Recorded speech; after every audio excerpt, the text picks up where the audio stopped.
یہاں اپنے ناظرین کو ہم بتاتے چلیں کہ اس وقت تحریک انصاف کو جلسے کی اجازت سے متعلق بھی کافی زیادہ خبریں سرگرم ہیں۔ اجازت ملنے یا نہ ملنے پر سندھ حکومت کا کیا موقف ہے، جانیں گے۔ وزیر بلدیات سندھ ناصر حسین شاہ ہمارے ساتھ ٹیلی فون لائن پر موجود ہیں۔ بہت شکریہ شاہ صاحب، آپ نے ٹائم دیا۔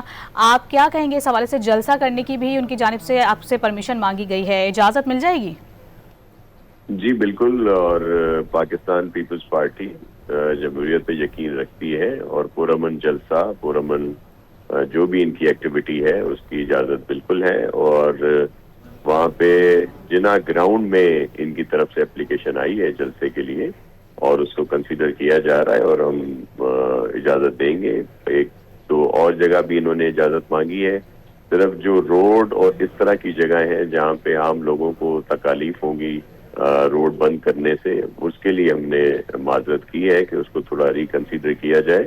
باقی جو بھی ایریا ہو، بڑا گراؤنڈ ہو، بڑی جگہ ہو، وہاں پہ بالکل اجازت دی جائے گی۔ اور ایسٹ میں جو مزار قائد کے برابر میں جنا گراؤنڈ ہے وہاں کے لیے انہوں نے اجازت مانگی ہے اور اس پر وہ انڈر پروسیس ہے اور ضرور ان کو دی جائے گی۔ اچھا شاہ صاحب، وزیر اعلیٰ کے پی کے کراچی پہنچ رہے ہیں، وزیر اعلیٰ سندھ مراد علی شاہ سے بھی ان کی ملاقاتیں ہونی ہیں، پروٹوکول کے حوالے سے بھی آپ نے کہا تھا کہ آپ لوگوں کی جانب سے دیا جائے گا، اس پر اگر تھوڑی نظر ثانی کر دیں آپ۔ جی بالکل، وہ ہمارے مہمان ہیں اور ایک صوبے کے سی ایم ہیں، ان کو مینڈیٹ ہے اور یہ ان کو جو ہم رسپانس دے رہے ہیں وہ اس صوبے کی عوام کو ہم عزت دے رہے ہیں، اور اسی طرح سی ایم صاحب ہمارے لیے قابل احترام ہیں۔ ہمارے وزراء بھی ان کو وہاں پہ ریسیو کریں گے ایئرپورٹ پہ، اور ان کو پروٹوکول، ان کی سیکیورٹی اور ان کا ہر لحاظ سے جو ہے وہ خیال رکھا جائے گا۔